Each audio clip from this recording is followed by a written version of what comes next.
Hola, yo soy Horacio Pérez y esto es Investigando la Investigación, un podcast donde investigamos cómo investigan los investigadores tanto en la academia, industria e independientes.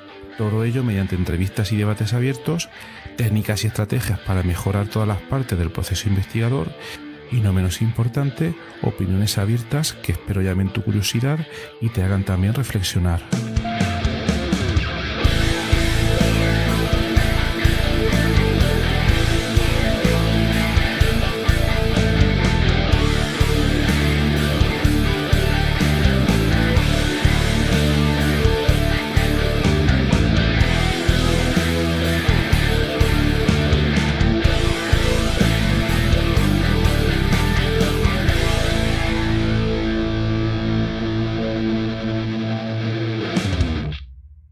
Hola, bienvenidos a otro episodio del podcast Investigando la Investigación.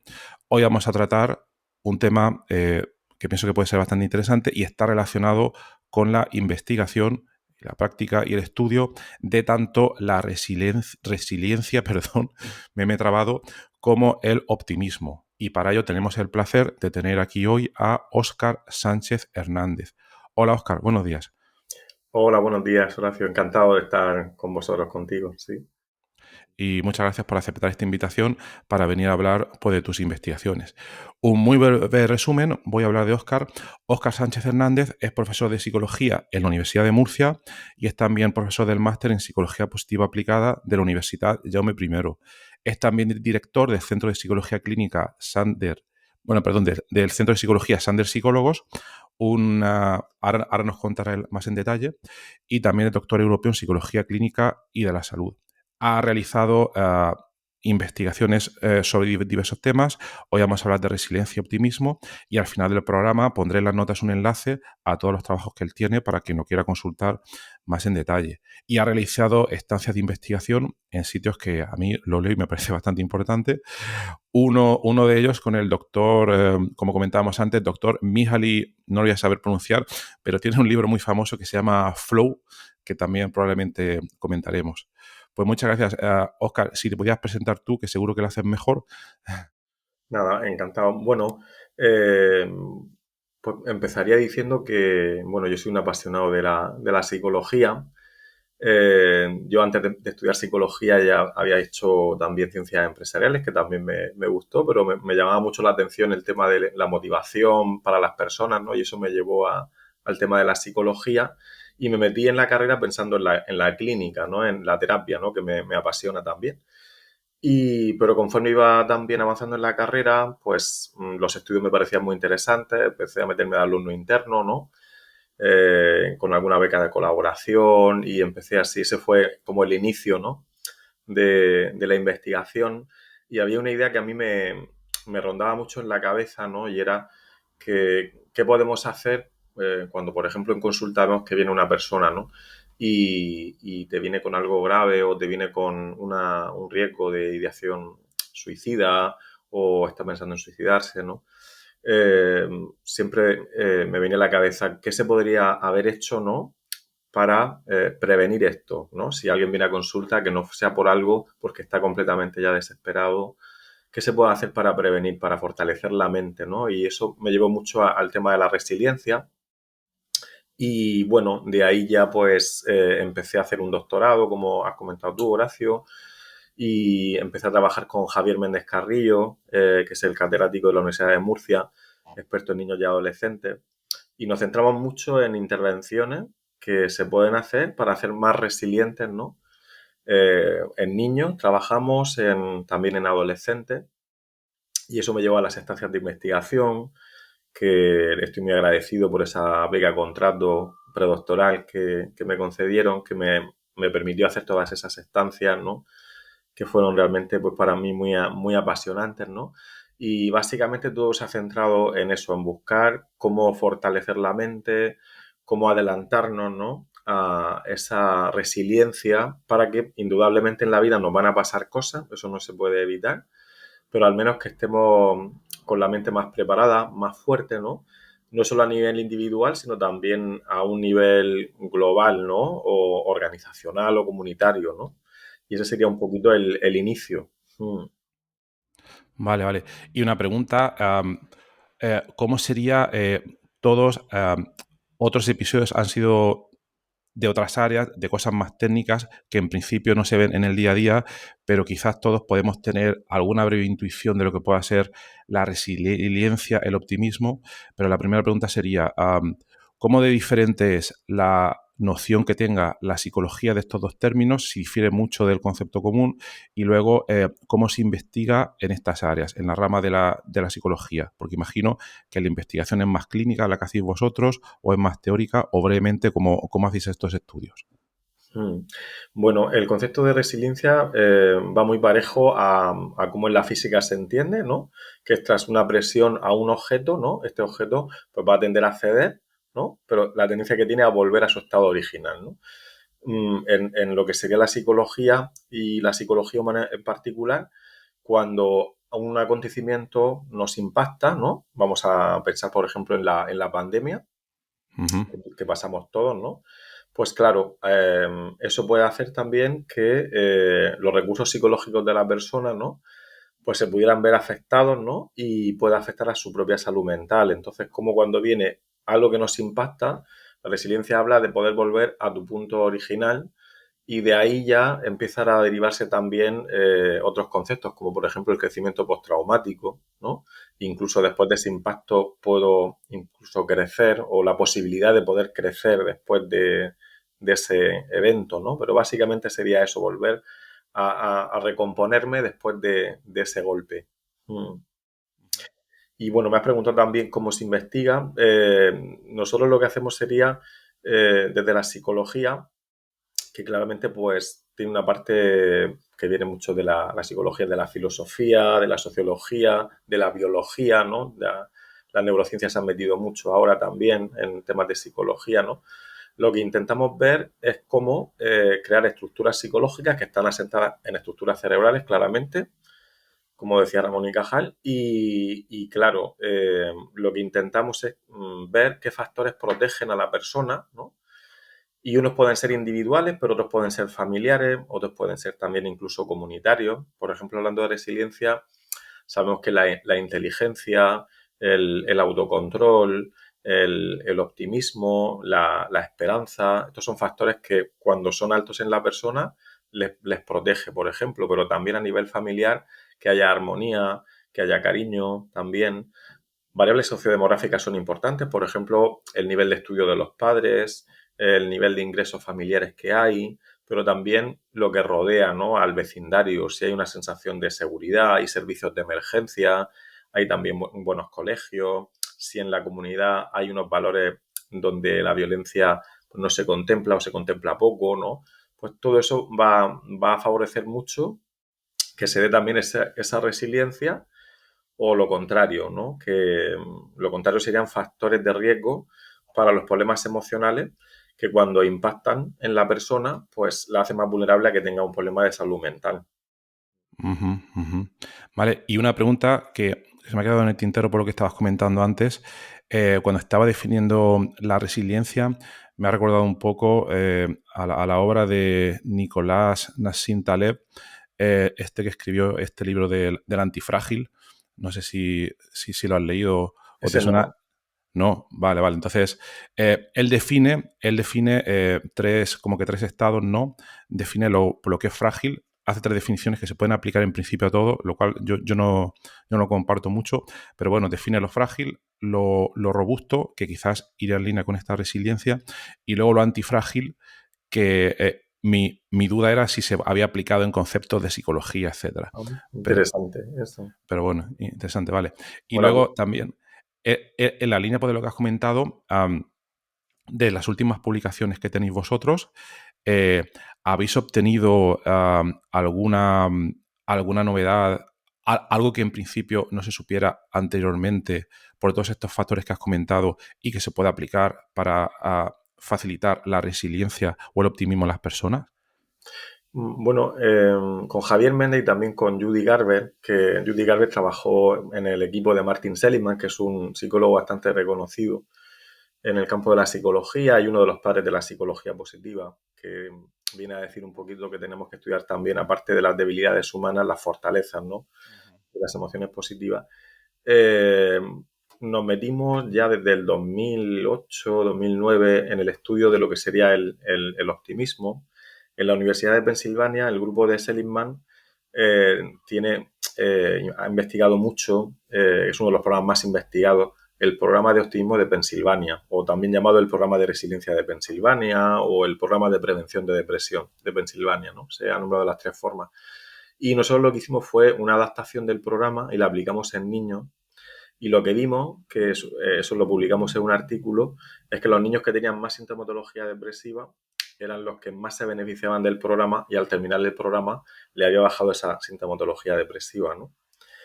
Y después lo que hicimos fue investigar por los programas que habían para prevenir los problemas emocionales y eso junto a Judy Garber, que fue mi codirectora, Javier Méndez fue mi director de tesis y a los que le estoy eternamente agradecido. Bueno, lo que hicimos, creamos fue el programa Sonrisa, ¿no? El programa Sonrisa, uno de los módulos es el módulo de optimismo, de entrenamiento en optimismo, un optimismo inteligente que te haga ver la realidad, ¿no? Pero que a la vez te haga seguir avanzando, encontrando soluciones, siendo flexible, teniendo un pensamiento creativo a la hora de resolver problemas, ¿no? Pero también metimos educación emocional, metimos también la activación conductual, o sea, varios módulos, ¿no?, que se habían visto en otros programas que eran efectivos.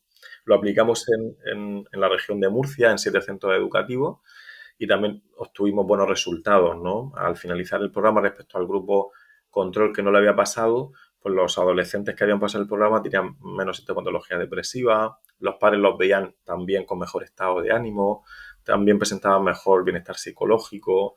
Entonces, eso fue uno de las aplicaciones fundamentales, ¿no?, que hemos hecho a la hora de fomentar esa resiliencia o ese optimismo, aparte de otros estudios que han sido más relacionales, ¿no?, de relacionar variables, de ver la relación que tienen cierta, por ejemplo, la resiliencia con la creatividad.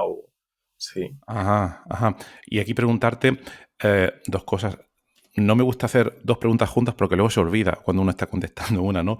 Pero si no, la primera sería si nos puedes comentar un poco de manera práctica cómo funciona este programa.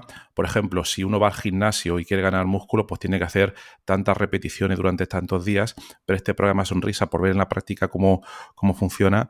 Y luego, si nos puedes comentar después cómo estudiabais esa correlación entre variables para llegar a esa serie de conclusiones. Uh-huh. Vale, pues en el programa Sonrisa, por ejemplo, eh, tiene como varios módulos, ¿no? El primero era la motivación para el cambio, que sería motivar para que las personas efectivamente se comprometan, no sean curiosos con respecto al cambio. Como tú has dicho, todos sabemos lo que es bueno comer, ¿no?, o que es bueno la actividad física, pero la mente humana no es puramente racional, sino que tenemos una parte irracional bastante importante, ¿no?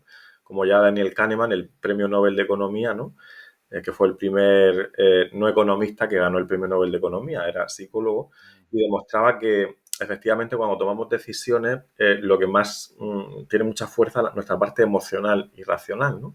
Entonces consideramos que ese primer módulo, no solo nosotros, sino por muchos autores que también apuntaban en esa dirección, es necesario entrenarlo, ¿no? El que veas los beneficios que puede tener, ¿no?, implicarte un entrenamiento, pero también que veas los inconvenientes y saber escuchar. También la relación que se establece con el participante, ¿no?, es importante. Por ejemplo, un entrenador que esté entrenando a un deportista, la relación que tenga con él, ¿no?, el cómo se relacione, si es empático, etcétera, va a motivar también mucho a esas orientaciones que pueda dar el entrenador o el profesor. O sea, la relación es muy importante para producir esa motivación para el cambio y eso también se trabaja. Se trabaja también el saber reconocer las emociones, nombrarlas, saber qué mensaje llevan. Saber también que cuando haces actividades que te gustan, ¿no?, tienes actividades variadas, cuando socializas también con personas que te hacen sentir bien, va a mejorar tu estado de ánimo y lo contrario lo bajaría, la inactividad, el aislamiento, ¿no?, que aquí precisamente la adolescencia es un periodo de riesgo. Y el entrenamiento optimista también, que sería aprender a ver que cuando nos pasan las cosas no solo nos impacta lo que nos ha ocurrido, sino también cómo lo interpretamos. ¿vale? Entonces, aprender a observar a la propia mente, crear distancia con ella, ver qué tipo de pensamientos e interpretaciones nos vienen a la mente, el efecto que producen en nosotros. Decimos que a veces los pensamientos son como la ropa que llevamos.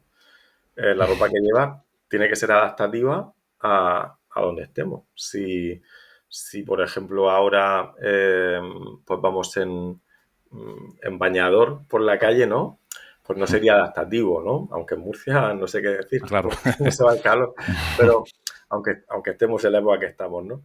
Quiero decir que un pensamiento te tiene que ser adaptativo para un contexto, ¿no? O cuando uno va a dar Ujú. clase no va tampoco en bañador, no te sirve Bueno. para lo que vas a hacer, ¿no? Ujú. Entonces el pensamiento o bien te puede bloquear y puede ser un poco productivo, ¿no? Te puede echar abajo, o el pensamiento te puede ayudar, ¿no? Cuando un alumno suspende un examen, si se le pasa el pensamiento, pues no sirvo para estudiar, qué desastre soy, y se lo cree, claro, eso va a boicotear su motivación. Si en Claro. cambio es capaz de decir, pues mira, este examen pues lo he suspendido, a lo mejor puedo ver que no descanso lo suficiente o no me he puesto a estudiar con antelación, o también la situación familiar que tenía pues quizás me ha afectado, o sea, puede ver el conjunto de situaciones que le están influenciando, ¿no? Y Ujú. plantear un plan de acción. Todo eso se entrena con el tema del optimismo, ¿no? Un plan de acción para hacer frente a lo que tienes que resolver, que está en tu mano Ujú. hacer para resolverlo, ¿no? Pues todas esas cosas son cosas que vamos trabajando, ¿no? En el programa Sonrisa, también la asertividad, comunicarte sin ser agresivo pero tampoco pasivo, aprender a relajarte, a fijar tu atención, ¿no? En lo que te interesa. Un Ajá. poquito eh, Vale. iría por ahí. Y Y me has me hecho otra pongo, pregunta también, creo que sí, lo de cómo se sí, relacionan las variables, ¿no? pero antes de esa, sí, si te puedo hacer otra. Ah, sí, sí, claro. Eh, cuando implementéis el programa, es decir, va dirigido a adolescentes principalmente, ¿no? Ujú, sí, bueno, el programa Sonrisa lo que se aplicó fue para adolescentes, Para sí, adolescentes, vale. La sí. pregunta es, cuando llega un adolescente, no sé, 12 años, 15 años o lo que sea, am, no sé si es lo mismo, por ejemplo, cuando una persona, digamos, de 30 años decide por su propia voluntad ir al gimnasio a perder peso, pues lo ha decidido y se supone que por lo menos la primera vez, pues sí que va a ir, etcétera.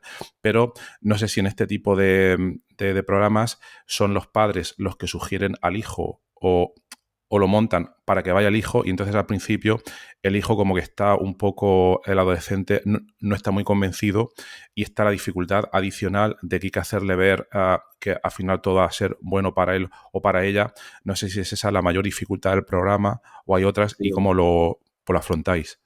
A ver, la adolescencia eh, hay una fuerza motivacional muy importante, que es la reactancia psicológica, ¿no? Que todos tenemos, ¿no? La reactancia psicológica es la fuerza contraria a que te quiten tu libertad de elegir.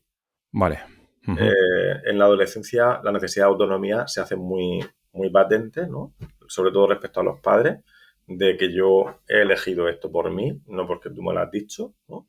Y claro, los profesores también pues somos figuras de autoridad y claro, esta variable es muy importante, el saber escucharlo, saber también ponerle ejemplos de otros adolescentes y que ellos digan cómo podrían, qué consejo le darían a un adolescente que le está ocurriendo algo, o sea, que la respuesta salga de ellos. Ujú. Porque si no, si recuerdo, por ejemplo, cuando se han hecho campañas, por ejemplo, para el tema de las drogas, que también participaron en algún proyecto respecto a esto, que sería cómo prevenir, ¿no? los problemas de drogas, etcétera, ¿no? Y bueno, campañas publicitarias en televisión que decían di no a las drogas. Y claro, lo que se vio que fue un desastre, porque los adolescentes, los jóvenes, si tú le estás diciendo lo que tienen que hacer, la reactancia psicológica es la fuerza contraria que dice, ah, sí, pues ahora voy a probarlo. Vale. Entonces, claro, Ujú. no tener en cuenta esa fuerza motivacional, especialmente en esa etapa evolutiva, pues puede ser, claro, después se cambiaron esta publicidad y sería, bueno, tú eliges, se hacía mucho énfasis en el tú eliges. Ujú. La droga hace Ujú. un total, pero tú eliges, ¿no? Precisamente para no provocar esa reactancia, para ir en contra. Y sí, este módulo es bastante importante para que ellos puedan motivarse, porque efectivamente a veces vienen más por los padres que por ellos. Ya, me lo puedo imaginar como padre también, pues me lo imagino. Claro. Claro. Vale, y luego dentro de este programa, am, aparte de esto que estamos comentando, cuando inician el proceso, cuando inician el programa, ¿cuáles son, no sé si observáis algunos momentos que supongo que da gusto verlos en que dicen, vaya, al principio no vienen muy convencidos, como estamos comentando, y luego Ujú. cuando se dan cuenta de los beneficios, si se produce un antes y un después que podéis ver de manera clara y ahí dice, vale, esto que me están comentando me beneficia y voy a poner mayor énfasis en ello o lo voy a practicar más. No sé si se produce eso. Sí, hombre, la verdad es que se ven. A mí me ha venido a la mente ahora una chica que recuerdo que estábamos haciendo evaluación del seguimiento de los beneficios del programa, creo que fuera a los 6 meses o a los 8 meses de haber hecho el programa. Y bueno, recuerdo que al final de hacer la evaluación de los cuestionarios, me dijo, pues sabes, Oscar, que te quiero comentar. Y dice, el otro día estaban mis padres discutiendo y cogí lo del programa Sonrisa, lo de cómo negociar, ¿no? Y se lo puse a ellos, decía, a ver si Ah. aprendéis a hablar entre vosotros. Y eso Muy se bien, me muy bien. quedó. El cómo digo, mira, son unas generaciones que están recibiendo un tipo de conocimiento que a lo mejor pues las personas de nuestra generación no hemos recibido, ¿no? Claro. Y es beneficioso y cómo ellos pueden concienciar, incluso enseñarnos a nosotros, como pasa con las nuevas tecnologías y todo, ¿no? Ajá. Entonces, esa Ujú. conciencia para decir, pues hay formas de hablar que pueden ser más habilidosas, ¿no? Y cómo esta chica pues llevaba esos papeles, digo, ¿y qué haría con estos papeles a los 8 meses de terminar el programa, ¿no? Pero, y me resultó, pues, claro, muy gratificante cuando te cuentan cosas que les sirve para su vida y la están empleando, es lo más gratificante de las Claro. intervenciones. Claro, claro. Y ha venido, bueno, por lo que comentas, está diseñado para adolescentes, pero al oír sobre este programa, ha venido algún adulto, no sé, 30, 40 años, que lo haya oído y ha dicho, ostras, a lo mejor a mí también me podría venir bien. No sé si lo consideráis como un grupo de tratamiento aparte, no sé. Sí, a ver, es mucho más fácil algo que se ha hecho para adolescentes adaptarlo para adultos. Es Así. muy fácil, muy fácil. Ujú. Lo que es más complicado es cuando hay una intervención en adultos, pasarla a adolescentes. O sea, que como que tienes que hacerlo con mucho Ya, más cuidado y viendo muy bien la etapa evolutiva, si hay que cambiar en bastantes cosas, pero adaptarlo de adolescencia a adultez. Claro, porque está basado en lo que serían técnicas que han demostrado que son eficaces para tratar los problemas emocionales, como la activación conductual, socialización, un pensamiento flexible y optimista, entonces habilidades sociales, la asertividad está basado en técnicas que nos vienen bien a todos, la verdad. Mm. ajá, ajá. Vale, y en relación a lo que has dicho, has comentado que se conoce que ciertas técnicas son efectivas, etcétera. Aquí, bueno, en el campo de la investigación, en psicología, en muchas áreas, van saliendo nuevas publicaciones que demuestran, o mejor dicho, que demuestran, que enuncian que han obtenido algún resultado inesperado. No se me ocurre ahora mismo ningún caso porque no trabajo en el campo de la psicología, ¿no? Pero antes han nombrado a Daniel Kahneman, que le dieron el premio Nobel este de Economía, creo que fue por su resumen de los dos cerebros, ¿no? El cerebro lento y el cerebro despacio. No, Sí, no sé sí. si fue por eso. No Muy sé bien. si aparte sacó primero algún paper donde lo comento y todo esto, pero a lo que quiero ir es, um, hay psicólogos, alguno de vosotros estéis al día de la literatura científica en vuestro campo para decir, mira, acaba de salir esto no se lo esperaba a nadie, es súper sorprendente, voy a aplicarlo en mi práctica clínica o no, y luego, si lo hacéis, cómo se puede fiar uno, ¿no? Porque hoy en día hay muchos estudios que lo hacen con muy poca población y que intentan exagerar un poco los resultados. No sé cómo lo ves tú. Bueno, al final, pues, como lo que tenemos que hacer es hacer buenas revisiones, los metaanálisis, tenemos que irnos a Claro, metaanálisis para ver si efectivamente, porque claro, un solo estudio, pues, a ver, cuando se ha aplicado esas mismas técnicas en otros estudios, ¿no?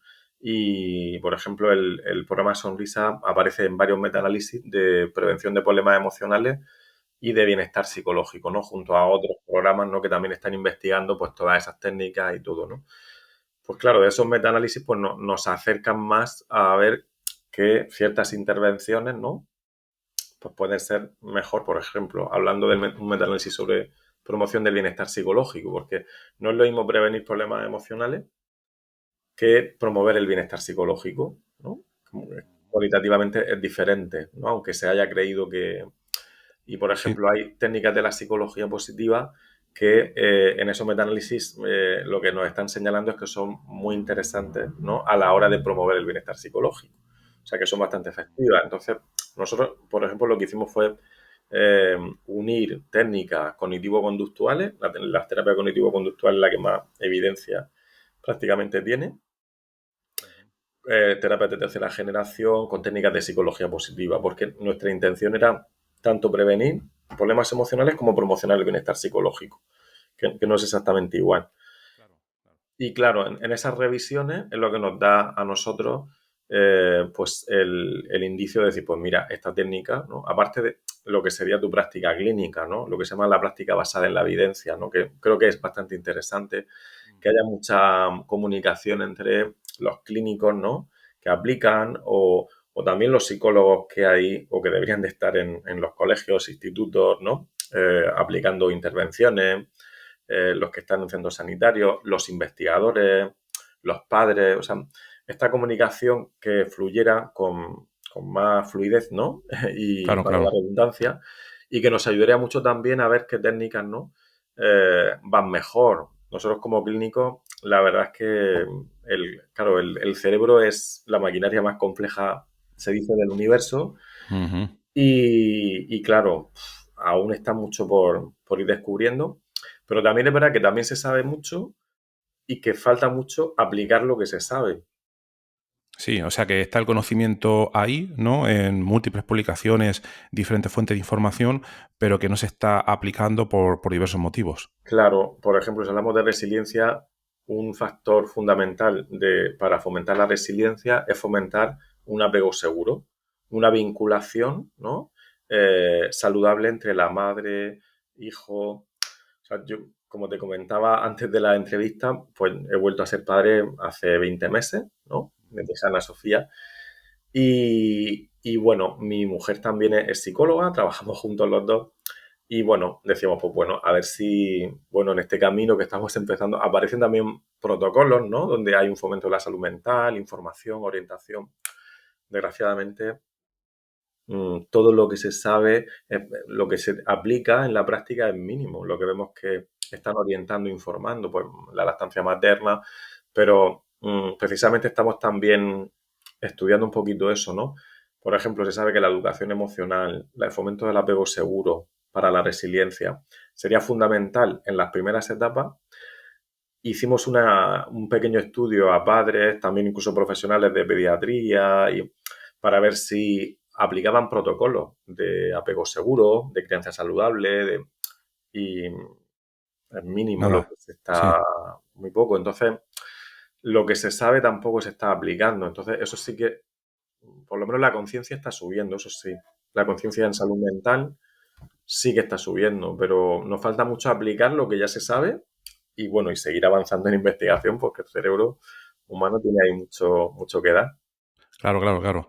Y una pregunta que, que quizás por no haber hecho clara sería la siguiente. Esta es una pregunta un poco más técnica. Cuando os ponís a hacer un estudio con un corte de población, no sé, 10 personas, 20 personas, 100 personas, has comentado antes que intentáis, o he entendido así, encontrar como relación entre variables para ver alguna cosa que no se supiera. Pues si nos podéis comentar un poco más cómo realizáis Bueno, ese proceso. a ver, como ya te he comentado, Horacio, pues, bueno, eh, hay estudios que hemos hecho, ¿no? Pero que son estudios, pues son más modestos de relación de variables, que se hace con correlación, regresiones, ¿no? Pero realmente podemos acompañar esos estudios de un buen marco de otras investigaciones donde se haya visto que en estudios longitudinales, ¿no? Ciertas variables, ¿no? Sí que Ujú. puedan ser relevantes, ¿no? Cuando hacemos un estudio, como sabes, correlacional o de regresión o... Bueno, pues sí que nos ayuda a indicar que podría haber cierta predicción cuando hablamos de regresión o de relación cuando hay correlación, ¿no? Pero por supuesto hay que presentarlo uniéndolo a otros marcos de trabajo y especialmente lo ideal es hacer, como se han hecho en otras variables, estudios longitudinales donde busquemos un poquito que haya esa causalidad, ¿no? que realmente esta variable está afectando, ¿no? A otra, ¿no? Porque podemos verlo en ese estudio longitudinal, ¿no? Ahí, pues bueno, hay que seguir avanzando, hay que seguir avanzando. Sí que hay estudios, por ejemplo, cuando hablamos de apego seguro, sí que hay estudios también longitudinales, ¿no? Del optimismo también se ha investigado muchísimo y hay estudios tanto longitudinales como transversales y lo que sale es que es una variable que tiene que ver mucho con la salud mental y con el bienestar psicológico. Ujú, Pero ujú. sí, pero sí, a ver, nosotros en concreto no hemos hecho estudios longitudinales, los hemos hecho más transversales, ¿no? En el momento. Entonces, nos dan cierta indicación, pero tiene sus limitaciones que tenemos que acompañar con lo que otros investigadores están haciendo. Mm. Claro, claro, porque muchas veces en estos estudios, imagino que uno de los principales problemas es tener datos suficientes, participantes suficientes, Y eso y también, eso, y claro, eso no, y eso no es fácil, claro. claro. Sí, sí, a veces pues no, a veces no es fácil, ¿no? A ver, hay estudios, por ejemplo, hicimos uno sobre resiliencia que unía la resiliencia con la creatividad, pero eso fue, bueno, un estudio piloto de 89 participantes, son muestras pequeñas, ¿no? Claro. Para realmente tener más fuerza, ¿no? En esas conclusiones, pues lo ideal son muestras más grandes. En otros estudios sí que hemos conseguido, ¿no? Por ejemplo, con un estudio que hicimos con 1.212 adolescentes, que ha salido Wow. hace poco ese artículo, ahora en el 2023, donde se ve, por ejemplo, que en la adolescencia, en las chicas, la sintomatología depresiva es mayor, ¿no? Y tenemos que tener muy en cuenta el tema del sexo. También hay como que a Ujú. las chicas en la adolescencia son más vulnerables, ¿no?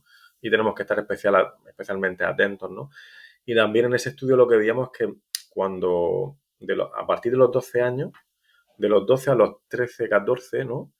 Ahí en ese periodo evolutivo hay un salto en sintomatología depresiva. O sea que ahí sería muy, muy interesante el hacer intervenciones preventivas. O sea, la adolescencia es un punto, o sea, la infancia es un punto tiene su vulnerabilidad y habría que hacer bastantes intervenciones en el periodo infantil, perinatal, pero es que en la adolescencia, que le llaman la segunda infancia, donde pueden salir muchas cosas, incluso pueden salir traumas que vienen de la infancia, pueden salir en la adolescencia. Entonces, es un periodo donde deberíamos de unir mucha fuerza, pues toda la comunidad para intentar ayudar a los adolescentes y a las familias, porque los padres a veces podemos desesperarnos también, no entender lo que está pasando. Exactamente, exactamente. Sí. ¿Y cómo es? Imagino que debe ser difícil reclutar a 1.200 personas para que participen en un estudio, ¿no? ¿Cómo se puede Bueno, hacer eso? ahí hay que agradecer también, pues, pues esa fue también el trabajo financiado por la beca contrato de investigación de la Universidad de Murcia. O sea, claro, no lo mismo hacer un doctorado trabajando en otra cosa que es más complicado, que para mí tiene mucho, mucho mérito, o más mérito Claro. todavía incluso, que te Ujú. concedan una beca y un contrato, entonces puedas dedicarte como un trabajo pues a eso, a ir a los centros educativos, reclutar. Claro, si con tiempo y con buena disposición Claro, claro. y con recursos, que eso pues pasa mucho en investigación, eso lo pueden decir otros colegas que investigan, o tú mismo, Horacio, que ya te digo que yo Ujú. estoy más en la parte clínica Claro, claro. prácticamente. Ujú. Pero claro, los recursos son fundamentales, ¿no? Totalmente, Para la totalmente, investigación. Sí, totalmente. Y más en estos temas tan importantes que nos afectan directamente en el día a día, desde las claro. personas. El Sí, que se sí, puedan sí. realizar estos estudios y el cómo se puedan aplicar.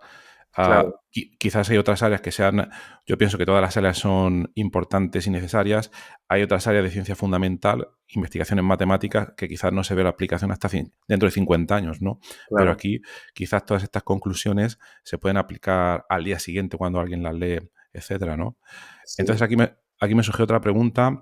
Em, Estamos ahora mismo en 2023, si no me equivoco, y entonces estamos avanzando muchísimo. Alguien de nuestra comunidad de investigadores dejó una pregunta relacionada con una palabra que yo no había escuchado nunca, y a ver si me acuerdo, la palabra es nomofobia. Ujú, Nomofobia, que luego lo estuve buscando y entendí que ujú. significaba nomo de no mobile, fobia, miedo a estar sin el móvil. Ah, sí, sí, sí. Entonces Algo leí yo también sobre eso. Sí, sí. me quedé un poco sorprendido Y la pregunta es, conforme estamos avanzando y tantos adelantos tecnológicos, am, está haciendo el tratamiento, por ejemplo, que has comentado en el programa Sonrisa, yo lo veo muy bien porque lo veo aplicable a muchos contextos, ¿no? Pero no sé si luego convendría aplicar o especificar o adaptar de manera más precisa cierto tipo de tratamientos a cosas como la dependencia excesiva de las pantallas o Sí, quizás a mí lo que me da más miedo, que también soy padre, todo esto que viene de la realidad virtual y todas estas vaya, historias sí, me da sí, verdadero miedo. No sé si la psicología también está tratando todos sí, estos sí, temas sí, de la adicción. sí, se está investigando el efecto de las redes sociales, sí, de las pantallas.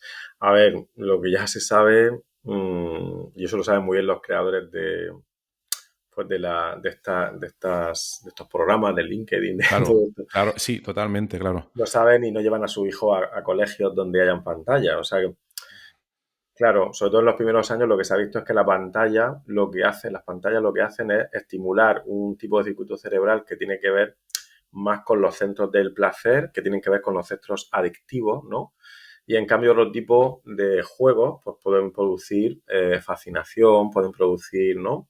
Eh, curiosidad, pero estimulan otro tipo de centros diferentes. La pantalla estimula como centros que tienen que ver con la adicción. Entonces tenemos que llevar mucho cuidado, sobre todo en etapas muy vulnerables como los niños pequeños. Los niños Totalmente. pequeños, el uso de pantalla, hay que llevar mucho cuidado porque lo que se está viendo es que los efectos no son positivos. Entonces, igualmente, las redes sociales tienen una parte muy positiva y es que también podemos conectar con información que antes no se podía hacer o como estamos haciendo nosotros ahora o en la pandemia también jugó un papel fundamental para que todo más o menos continuara. Entonces, hay que equilibrar, como cualquier cambio tecnológico, ¿no? Cualquier innovación, pues tiene un uso que es adaptativo, sobre todo teniendo en cuenta las características de nuestro cerebro humano, ¿no? Cómo eso puede impactar, pero hay otros hábitos que podemos tener que no son adecuados, ¿no? Por ejemplo, el uso de las pantallas antes de dormir, etcétera. Entonces, todo esto sí que se está investigando y cada vez se está especificando más, ¿no? Que sería un uso saludable, distinguiéndolo de un uso que no es saludable. Ujú, ujú. Pues esperemos que se vaya avanzando en ello para Sí, todo lo que sí, nos sí, sí. viene y Sí, lo que sí, no creo que no nos podemos pues, ni imaginar, si siquiera. Eh, claro, sí, sí. en Mm, fin. Vale, y luego te quería preguntar también, hemos estado hablando de optimismo, ¿no? Entonces, a mí me surge una duda. Luego, cuando uno va, por ejemplo, yo qué sé, a cualquier, voy a decir el Corte Inglés porque es el primero que me viene a la cabeza, ¿no? Y en la sección de libros, muchas veces las mayores ventas son libros que no sé si se pueden llamar de psicología positiva, tipo el mundo es bonito, conseguirás todo lo que puedas, libros por ese tipo. Entonces, aquí pues mi pregunta es, ¿crees que ese tipo de literatura está basada en investigaciones psicológicas que se han hecho bien o que a veces es un poco algo que se diseña para la venta, igual que se diseña en las redes sociales para tener adicción? Supongo que aquí es difícil dar una respuesta clara porque habrá mucho tipo pues, de cosas, claro. ¿no?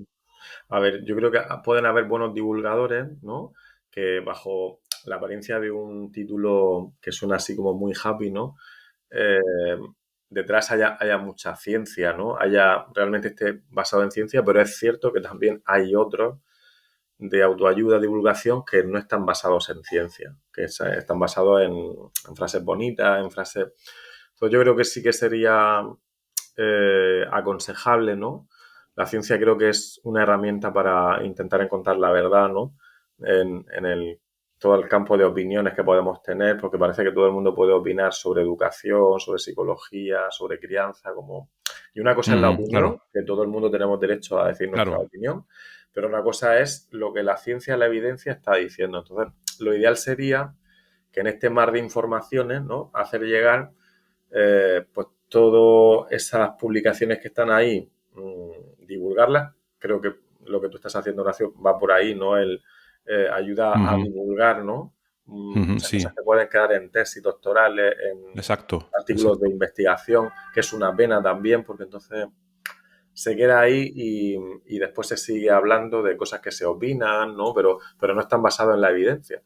Y Totalmente. claro, cuando hay libros de autoayuda que dicen cosas muy bonitas, pero que no están basados en la evidencia, pues es una pena, porque pueden confundir, pueden confundir. Claro, Y no digo que todos sean así, habrán algunos que sí estén basados, ¿no? Porque es simplemente ir a las fuentes, hacer una buena revisión y después la habilidad para divulgarlo de una forma clara para el público general, que eso está muy bien, ¿no?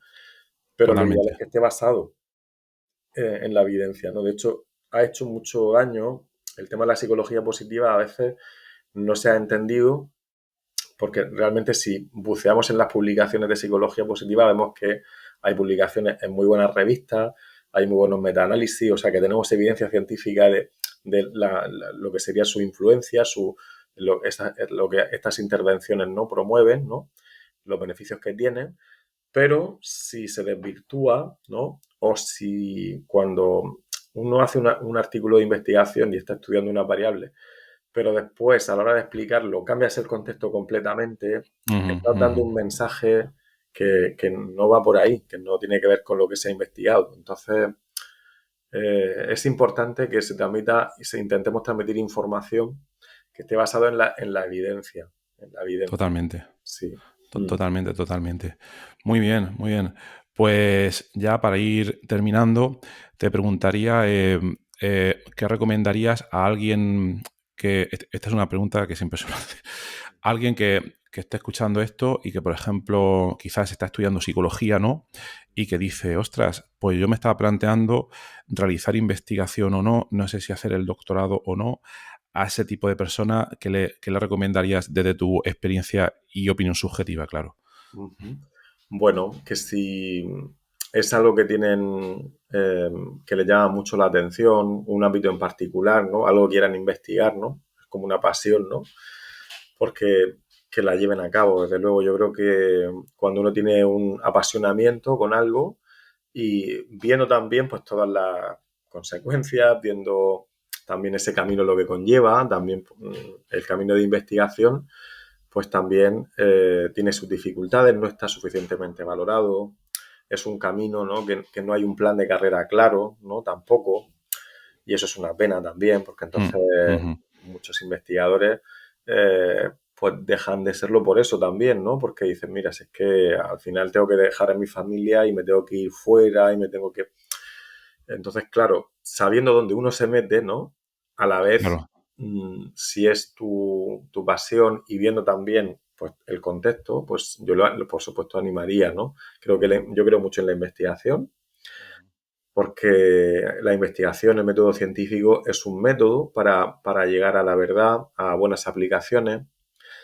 Las organizaciones, al final es un método, cuando hablamos en organizaciones, por ejemplo, los métodos de calidad, ¿no? De procedimientos, lo que realmente lo que intentamos es estudiar procesos y ver qué funciona, ¿no? Entonces, usar estos métodos ayudan, ¿no? A la optimización en cualquier campo, ¿no? El método científico. La investigación no debería de ser algo que está en un laboratorio y que no tiene nada que ver con las organizaciones, ni con las personas, ni con las familias, ni con los profesionales, sino que tendríamos que estar muy conectados y animaría a participar, a colegas también clínicos, a participar, ¿no? A leer, investigación, que estemos actualizados. Y es un camino precioso. A mí, la verdad es que la investigación también me apasiona. Mm. Ujú, ujú. Genial, genial. Pues muchas gracias. Y una última pregunta. Como hemos hablado de libros anteriormente, ¿algún libro muy divulgativo que esté ahora mismo, eh, incluso vuestro, si es posible, que pueda recomendar para la gente que quiera profundizar más en los temas que hemos comentado? Ujú. Bueno, nosotros escribimos un libro que es una aplicación de la resiliencia, de un programa que hicimos para ayudar a las familias cuando pasó el tema de la pandemia del COVID-19, el confinamiento, porque en una revisión de Lancet lo que vimos que confinar a las familias en casa es un factor de riesgo para Ujú, problemas emocionales, ¿no? Entonces vimos que no habían prácticamente intervenciones para eso, ¿no? Y entonces lo que hicimos, con mucha rapidez también, porque por cómo fue todo, claro. todo lo que sabíamos de lo que habíamos hecho antes, intentar adaptarlo al contexto, ¿no? Entonces, de ahí, lo primero fue hacer una intervención para ayudar a la familia, después se decidió hacer algún estudio y después se decidió sacar el libro, que era el libro Quédate en casa, Resiliencia y Bienestar, ¿no? Donde Ujú, ahí ujú, también explicamos muchas de las dinámicas que usamos con la familia. Pero también hay otro libro muy bueno que sería de resiliencia que haces para cuando te has caído o cómo levantarte tras una caída de Marisa Salanova, que es la catedrática de la Universidad Jaime I, es una gran investigadora en términos de resiliencia. También os lo recomendaría. ujú, Lo perfecto. leí también este verano y me encantó, sí. Ujú. Vale, vale, pues pondremos los enlaces a los libros al libro que ha comentado Óscar, a su libro también, al de Quédate en casa, Resiliencia y Bienestar, pondremos en la nota del programa, y también a su perfil por si te quieren hacer alguna pregunta o cualquier cosa, ¿no? Y nada, Óscar, pues ha sido muy interesante tenerte aquí en el podcast.